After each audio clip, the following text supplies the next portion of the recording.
Hi everybody, welcome back to the channel, and today I just wanted to post an unboxing of the game by Worthington, Pemberton and Grant, the Vicksburg campaign of 1863, the 4th volume in the blue and grey campaign series.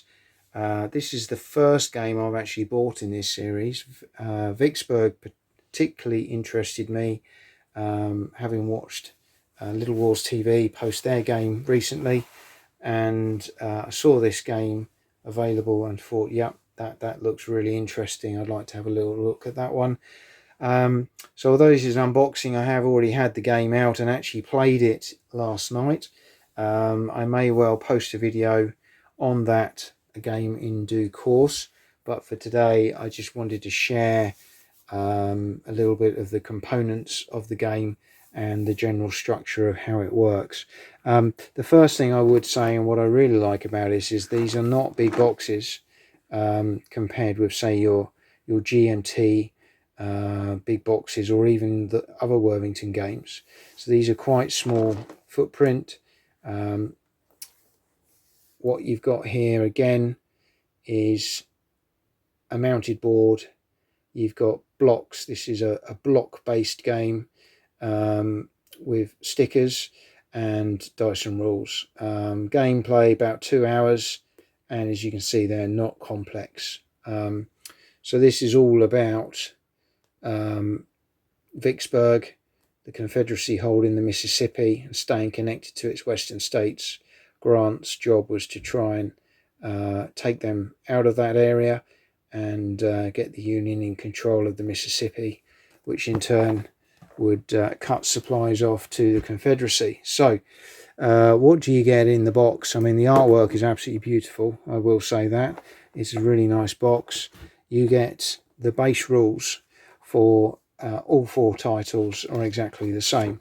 These run to 8 pages, the back page being an example of play. So again, these are not complex amounts of rules.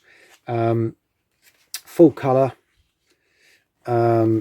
and there's a little bit of designer notes, Q&A in there. So I'd actually say the rules themselves are probably about 6 pages.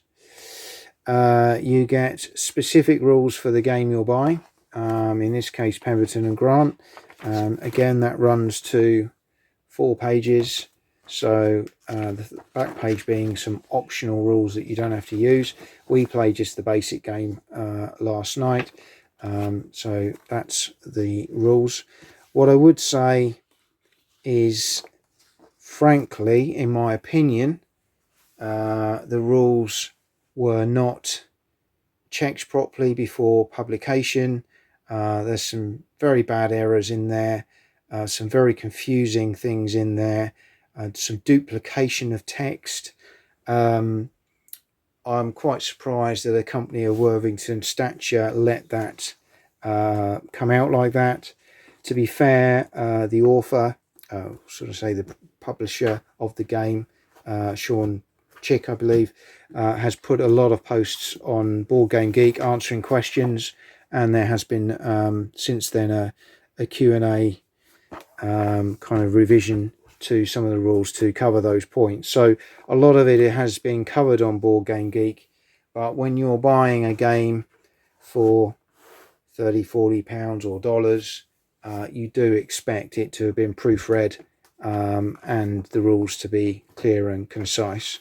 And certainly I know that the chap who's written this game has published other games for Hollandspiel, for example, and I suspect his rules in those games would certainly have been proofread properly and published properly from my experience of Hollandspiel productions.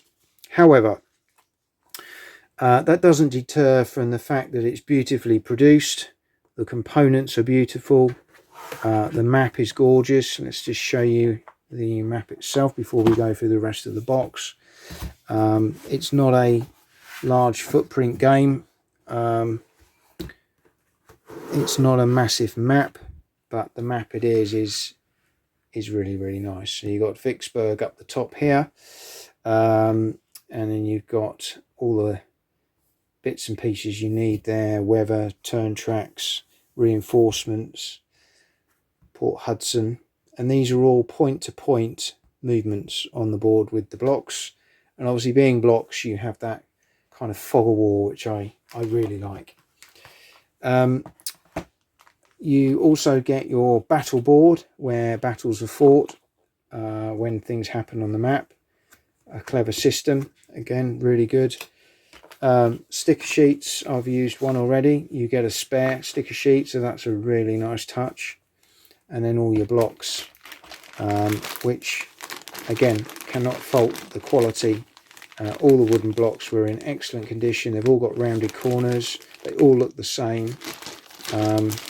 So no complaints there. Some other manufacturers I know really struggle with this, but Worthington have got that bang on the money. And you get 5 dice as well. So you get quite a lot for your buck in there. It all fits really nice and snug in the little box. As I say, other than the initial issues with the rules and some of the things in there, I've got to say that the overall production values are very, very good, and all of that fits in what is a very small box and produces a game you can play over 2 hours. As we had great fun playing this last night. It's a game I think we could play quite a few times and get different results. And we're going to play it again and switch sides.